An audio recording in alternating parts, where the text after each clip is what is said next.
La sesión pasada revisábamos el tema del reino, precisamente muy a propósito de que en el libro de cielo se va a dejar claro que la única petición válida para todas aquellas almas que quieran vivir de divina voluntad es la petición del reino, el reino de la divina voluntad, el reino del fiat, el reino del divino querer.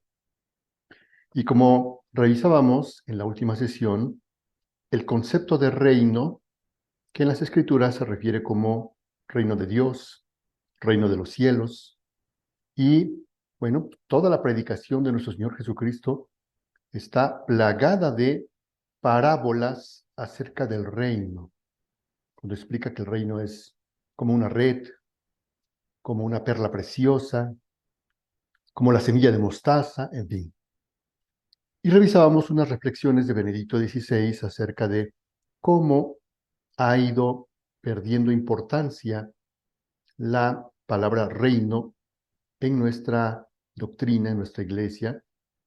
Y cosa curiosa, la han adoptado los que pretenden unificar a las religiones del mundo para menospreciarla, para depauperarla. Y ahora pues se entiende el reino como algo meramente terreno.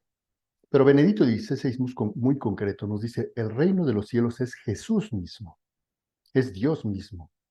Cuando Jesús decía, el reino de los cielos se ha acercado, se estaba refiriendo a Él. Entonces, en el libro del cielo, así como la palabra cielo, ya dijimos que no es un lugar, sino que es Jesús mismo, reino también en el libro del cielo debemos entenderlo como que es Jesús mismo es el reino. Nuestra, Nuestro catecismo de la Iglesia Católica nos habla también del reino. En el numeral 1716 nos dice, las bienaventuranzas están en el centro de la predicación de Jesús. Con ellas Jesús recoge las promesas hechas al pueblo elegido desde Abraham, pero las perfecciona ordenándolas no solo a la posesión de una tierra, sino al reino de los cielos.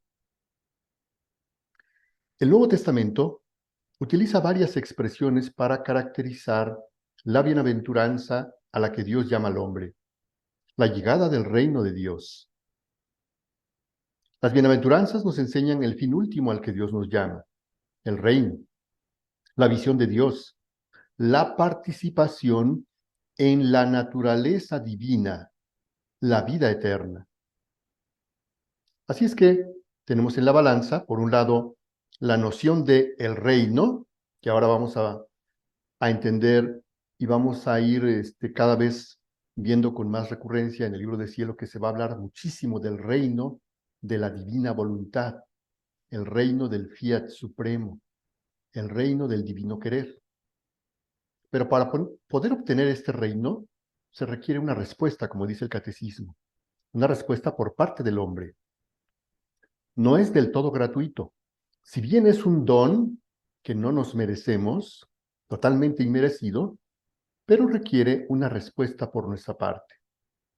¿Cuál es la respuesta del hombre según el catecismo? Hacerse niño con relación a Dios es la condición para entrar en el reino. Para eso es necesario abajarse, hacerse pequeño. Más todavía, es necesario nacer de lo alto. Y esto viene muy a propósito de la lectura que vamos a revisar hoy, del espíritu de mortificación, que va de alguna manera a condensar y a sintetizar estas ideas que aquí nos plantea el catecismo en el numeral 526. La petición cristiana está centrada en el deseo y en la búsqueda del reino que viene, conforme a las enseñanzas de Jesús. Así es que en el libro de cielo hemos encontrado varios términos interesantes y a la vez enigmáticos: la palabra cielo, el concepto de voluntad que no hemos abordado, el de reino, que ya vimos que tanto cielo como reino hacen referencia a la persona de Jesús. La tierra de la voluntad humana o de la humanidad nuestra, el alma humana puede ser simbolizada por la tierra, la relación de Dios y el hombre, que es la idea alrededor de la cual gira todo el libro del cielo. Y hoy vamos a revisar una idea que es una quizás de las más controversiales, que todo mundo cuando escucha del libro de cielo y aparece esta noción de la divinización del hombre, inmediatamente dicen, eso es una herejía. Esos de la divina voluntad se quieren hacer dioses. Por lo tanto, entonces, cabe la pregunta, ¿la divinización del ser humano es la novedad del libro de cielo? ¿O es algo que ya se había dicho desde mucho antes? Vamos a ver que desde el libro del Génesis, en la Biblia misma, Génesis 1:26, aparece la frase que todo el mundo ya hemos escuchado hasta el cansancio, pero que desafortunadamente no hemos entendido. En 2000 años de Iglesia Católica y en el Antiguo Testamento tampoco lo entendieron. Hagamos al hombre a nuestra imagen y semejanza. Para esto San Pablo, en su carta a los Colosenses, va a decir lo siguiente. Cristo, según la doctrina de San Pablo, es la imagen del Dios invisible. Por él se ha hecho todo lo creado y es el arquetipo del hombre predestinado. En Romanos 8:29. A pesar de la caída de los protoparentes, o sea, Adán y Eva, permanece en el hombre un vestigio de la imagen divina. Esto lo dice en su primera carta a los Corintios. Al relacionar antitéticamente a Adán y a Cristo, San Pablo nos conduce a la realidad sobrenatural de que es a Cristo a quien compete restaurar en la humanidad la imagen y semejanza divinas, en su carta a los Romanos, mediante la conformación a su persona, pues él, Jesús, es el primogénito entre los hermanos. En el Antiguo Testamento también, en el libro de los Salmos, capítulo 82, aparece esta frase tan enigmática. Había dicho, ustedes serán dioses, serán todos hijos del Altísimo. Y es justamente esta cita del libro de los Salmos la que va a sacar a relucir nuestro Señor Jesucristo en su confrontación con los fariseos que se narra en el Evangelio de San Juan, donde dice, los judíos recogieron otra vez piedras para lapidarle. Jesús les replicó, os he mostrado muchas obras buenas de parte del Padre. ¿Por cuál de ellas queréis lapidarme? Y le respondieron, no queremos lapidarte por ninguna obra buena, sino por blasfemia. Y porque tú, siendo hombre, te haces Dios, le respondieron los judíos. Jesús les contestó, ¿no está escrito en vuestra ley, yo dije, sois dioses? Es decir, aquí Jesús simplemente está citando el libro de los Salmos, que ya conocían los del pueblo de Israel. Si llamó dioses a quienes se dirigió la palabra de Dios y la escritura no puede fallar, a quien el Padre santificó y envió al mundo, ¿decís vosotros que blasfema porque dije que soy hijo de Dios? Así es que, como podemos ver, tanto el Antiguo Testamento como el Nuevo Testamento claramente nos hablan de la divinización del hombre. Pero, ¿por qué esa idea de la divinización del hombre en la actualidad nos parece chocante, ofensiva, incluso como herejía? Vamos a ver un poquito las causas. La serpiente dijo a la mujer, no es cierto que morirán. Es que Dios sabe muy bien que el día que coman de él, se les abrirán a ustedes los ojos. Entonces ustedes serán como dioses y conocerán lo que es bueno y lo que no lo es. Esto aparece en el libro de Génesis 3, 4, 5. Es decir, por esta frase de Génesis es que todo mundo le tiene pavor a esa idea de que el hombre pueda llegar a ser Dios, porque da la impresión que la divinización del hombre fuera la tentación en la que cayó Eva por instigación de la serpiente, de Satanás. Pero, nuevamente, no hemos entendido todo el contexto. Para eso tenemos que recurrir a nuestro catecismo de la Iglesia Católica para que nos aclare entonces este aparente juego de palabras. Dice el catecismo, en este pecado, el hombre se prefirió a sí mismo en lugar de Dios y por ello despreció a Dios. Hizo elección de sí mismo contra Dios, contra las exigencias de su estado de criatura y por tanto contra su propio bien. Numeral 398 del Catecismo. El hombre, constituido en un estado de santidad, estaba destinado a ser plenamente divinizado por Dios en la gloria. Así es que cuando alguien nos diga, esos de la divina voluntad quieren ser dioses, hay que remitirlos al numeral 398 del Catecismo de la Iglesia Católica, donde claramente dice que el hombre, todos nosotros sin excepción, estamos destinados a ser plenamente divinizados, no por nosotros mismos, como nos lo propone la serpiente, sino por Dios. Claramente lo dice el Catecismo.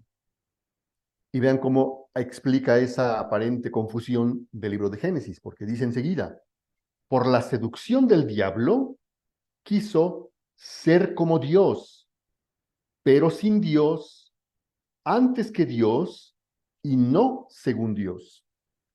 Esto que otra vez parece juego de palabras, pero nos da la clave para entender esa gran contraposición entre la propuesta de Dios y la propuesta de Satanás. ¿Qué es lo que nos está diciendo aquí el Catecismo?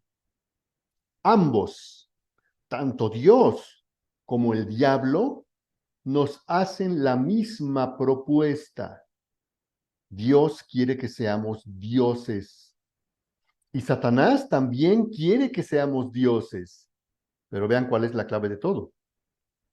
El diablo quiere que seamos dioses, pero sin Dios, antes que Dios y no según Dios.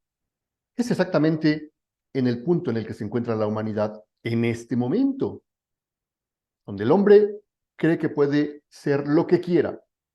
Y entonces tenemos enfrente el transhumanismo, el transgenerismo, el transespecismo y todas las depravaciones e ideologías con las que el hombre pretende suplantar a Dios y erigirse como su propio Dios.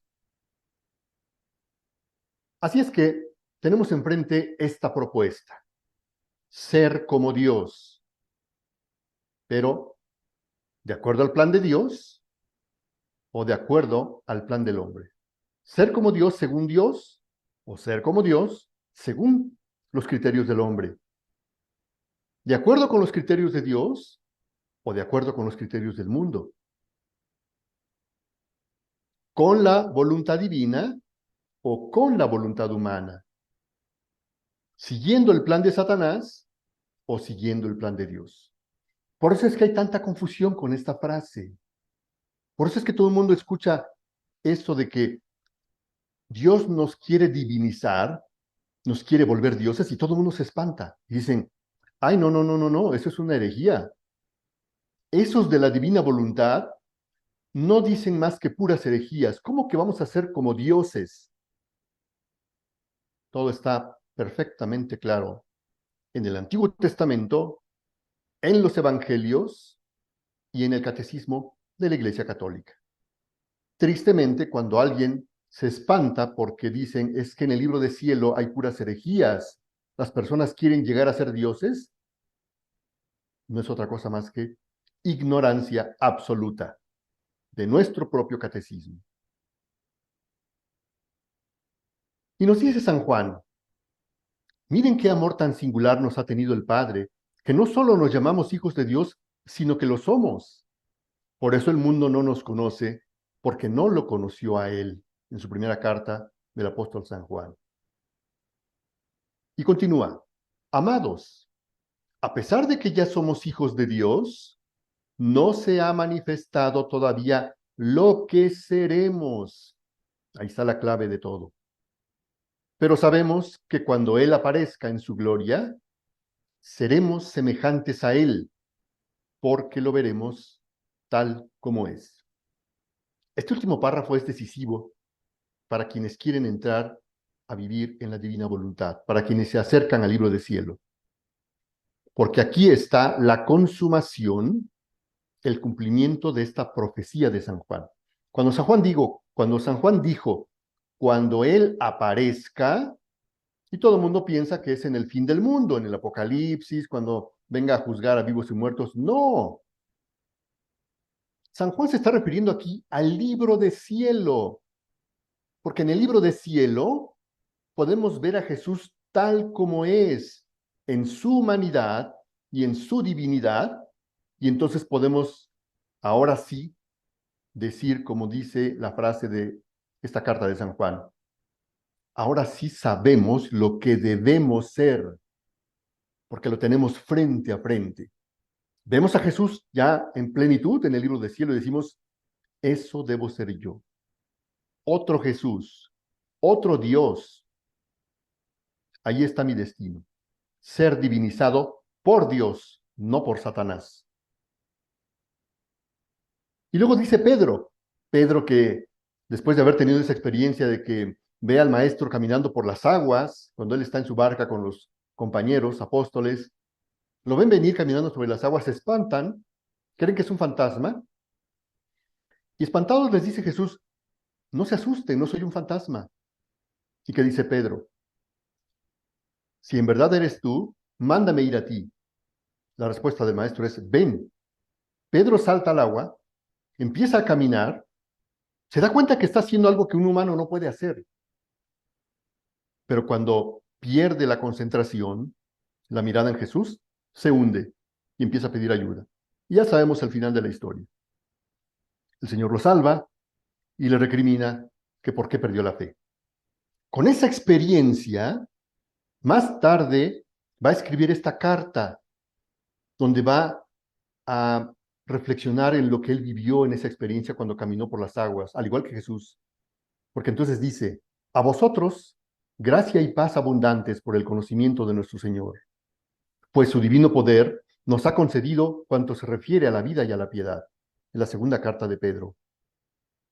Mediante el conocimiento perfecto del que nos ha llamado por su propia gloria y virtud, por medio de las cuales nos han sido concedidas las preciosas y sublimes promesas, para que por ellas os hicierais partícipes de la naturaleza divina. Aquí está la conclusión a la que llegó Pedro. Cuando Pedro se dio cuenta que estaba caminando sobre las aguas, en ese momento se dio cuenta de lo que Dios quiere de nosotros. Porque lo que debió haber dicho en su interior es, este me quiere hacer igual a él. Me quiere participar su misma naturaleza divina. Y por eso lo dice claramente en su carta. Huyendo de la corrupción que hay en el mundo por la concupiscencia. Y San Pablo viene a redondear todas estas ideas en su carta a los Efesios. Lo que somos, dice San Pablo, es obra de Dios. Hemos sido creados en Cristo Jesús con miras a las buenas obras que Dios dispuso de antemano para que nos ocupáramos en ellas. ¿Y Jesús qué nos va a decir en la última cena? En verdad os digo, el que crea en mí, hará él también las obras que yo hago, y hará mayores aún, porque yo voy al Padre. ¿Cómo podemos hacer las obras de un Dios no siendo dioses?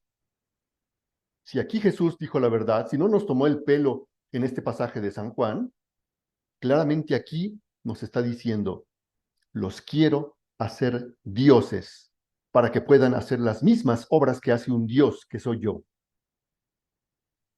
Y uno podría pensar, bueno, pues ya con eso es suficiente. Pues no, los padres de la iglesia también meditaron en todos estos argumentos de la escritura y nos dejaron una herencia maravillosa. Por ejemplo, el verbo se ha hecho hombre para que el hombre llegue a ser hijo de Dios. A San Ireneo de León le ha bastado profundizar en la teología del bautismo para establecer las líneas maestras de su pensamiento en torno a la divinización del hombre. Él se ha hecho hombre para que nosotros nos convirtiésemos en Dios. Él se ha hecho visible mediante su cuerpo para que nosotros recibiésemos el conocimiento del Padre invisible, San Atanasio de Alejandría. De igual forma que no habríamos sido librados del pecado si la carne que ha tomado el Verbo no fuese carne humana, tampoco el hombre habría sido divinizado si el Verbo que se ha hecho carne no procediese del Padre. San Atanasio. La divinización del hombre consiste en participar de la divinidad del Padre mediante nuestra unión con el Hijo en el Espíritu Santo. Y luego San Basilio. El Espíritu lleva en sí mismo y muestra la imagen del invisible. Por esta razón, el hombre contempla la imagen del Padre en la iluminación del Espíritu Santo. Y al contemplarla, conoce en ella al arquetipo. El arquetipo es Jesús, ese que nos dijo en la carta de San Juan: cuando lo veamos a él, entonces sabremos lo que debemos ser. Al conocer al arquetipo, se hace semejante a Dios, es decir, el hombre. Es divinizado, se convierte en Dios. San Basilio. El conocimiento de Dios es paso imprescindible en la divinización del hombre. Se trata de un conocimiento que siempre tiene lugar en el Hijo por el Espíritu Santo. La divinización del hombre ha de entenderse como una auténtica ascensión y transformación en lo divino, comenzando por la inteligencia y siguiendo por el amor y todo el actuar humano. San Gregorio Nacianceno. Tras haber llegado a la cima de una virtud, debemos esforzarnos en otra y aspirar a una tercera, hasta que lleguemos a la perfección y divinización para la que hemos nacido y por la que nos esforzamos. La divinización consiste, pues, en renovar perseverantemente lo que aconteció en el bautismo, despojarse del hombre viejo y revestirse del hombre nuevo, es decir, revestirse de Cristo. Por tanto, si el hombre nace para esto, para hacerse partícipe de los bienes divinos, necesariamente tiene que ser constituido de tal manera que pueda estar capacitado para participar de esos bienes. San Gregorio de Niza. El hombre ha sido llamado en Cristo a la unión con la divinidad. Para que esta unión pudiera tener lugar, el Verbo le imprimió al hombre ya en su misma naturaleza una semejanza y un parentesco tal con la divinidad, que lo empujase hacia arriba, provocando en él el deseo de lo divino. Y finalmente San Agustín. Considerad en el mismo Salmo a quienes dice: yo he dicho, todos soy dioses e hijos del Altísimo, el Salmo que ya habíamos visto, Salmo 81. Así pues, es claro que llamó dioses a hombres deificados por su gracia, no nacidos de su sustancia. Entonces, la divinización, para que nos quede claro, en el libro del cielo es donde ahora se nos va a decir el cómo vamos a llegar a ser dioses con Dios. Porque toda la escritura, los evangelios, la patrística, todos estos padres de la iglesia que vimos, e incluso el magisterio de la iglesia en el catecismo, lo dejan muy claro, pero les faltó un pequeño detalle. No nos dijeron cómo. Y ese cómo llegar a ser dioses es lo que nosotros vamos a conocer en el libro del cielo. Vean lo que dice para terminar el magisterio, el catecismo. Dispuso Dios en su sabiduría revelarse a sí mismo y dar a conocer el misterio de su voluntad, mediante el cual los hombres, por medio de Cristo, Verbo encarnado, tienen acceso al Padre en el Espíritu Santo y se hacen consortes de la naturaleza divina. Este numeral 51 deberíamos tenerlo como uno de cabecera, porque es un numeral del catecismo muy importante para entender lo que es la divinización. El fin último de toda la economía divina es la entrada de las criaturas en la unidad perfecta de la bienaventurada Trinidad. Pero desde ahora somos llamados a ser habitados por la Santísima Trinidad, el numeral tan famoso 260. Si alguno me ama, dice el Señor, guardará mi palabra, y mi Padre le amará, y vendremos a él y haremos morada en él. Solo el hombre está llamado a participar por el conocimiento y el amor en la vida de Dios. Para este fin ha sido creado, y esta es la razón fundamental de su dignidad. El Verbo se encarnó para hacernos partícipes de la naturaleza divina, porque tal es la razón por la que el Verbo se hizo hombre y el Hijo de Dios, Hijo del hombre, para que el hombre, al entrar en comunión con el Verbo y al recibir así la filiación divina, se convirtiera en Hijo de Dios. Porque el Hijo de Dios se hizo hombre para hacernos Dios. El Hijo unigénito de Dios, queriendo hacernos participantes de su divinidad, asumió nuestra naturaleza para que, habiéndose hecho hombre, hiciera dioses a los hombres. Todo lo que Cristo vivió hace que podamos vivirlo en Él y que Él lo viva en nosotros. El Hijo de Dios con su encarnación se ha unido en cierto modo con todo hombre. Estamos llamados a no ser más que una sola cosa con Él. Nos hace comulgar en cuanto miembros de su cuerpo, en lo que Él vivió en su carne, por nosotros y como modelo nuestro. Debemos continuar y cumplir en nosotros los estados y misterios de Jesús y pedirle con frecuencia que los realice y lleve a plenitud en nosotros y en toda su iglesia. Porque el Hijo de Dios tiene el designio de hacer participar y de extender y continuar sus misterios en nosotros y en toda su iglesia por las gracias que Él quiere comunicarnos y por los efectos que quiere obrar en nosotros gracias a estos misterios y por este medio quiere cumplirlos en nosotros. El Padre Eterno creó el mundo por una decisión totalmente libre y misteriosa de su sabiduría y bondad. Decidió elevar a los hombres a la participación de la vida divina, a la cual llama a todos los hombres en su Hijo. Así es que tenemos aquí el tema de la divinización, que ya no debe ser para nosotros un motivo de escándalo cuando alguien nos cuestiona. Oigan, ¿por qué ustedes que leen el libro de cielo y que están en reuniones de divina voluntad quieren ser dioses? Y es que nuestra iglesia simplemente nos ha dejado en la idea de salvación. Es lo máximo a lo que podemos aspirar. Cosa rara, ¿no les parece? Si en todo el catecismo de la Iglesia Católica se nos habla de divinización, ¿por qué esa palabra está desaparecida de las predicaciones, de las homilías, y todo gira en torno a la salvación? Es que la misma salvación tampoco la hemos entendido. Seguramente cuando ustedes han tomado un vuelo, han visto esta imagen de una azafata explicándonos cómo colocarnos la mascarilla en caso de una despresurización. Y en toda la explicación que da, termina diciéndonos lo siguiente: cuando haya una despresurización, un problema en el avión, se van a desplegar estas mascarillas, pero la azafata hace una recomendación muy enfática, dice: antes de ayudar a otros, primero ayúdese usted mismo.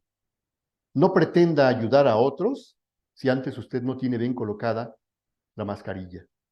Es exactamente el propósito de la redención: restablecer la vida de la divina voluntad en la criatura. Y Jesús le dice a Luisa a este respecto: hija mía, el fin primario de nuestra redención en nuestra mente divina fue el restablecer el reino de la divina voluntad en la criatura.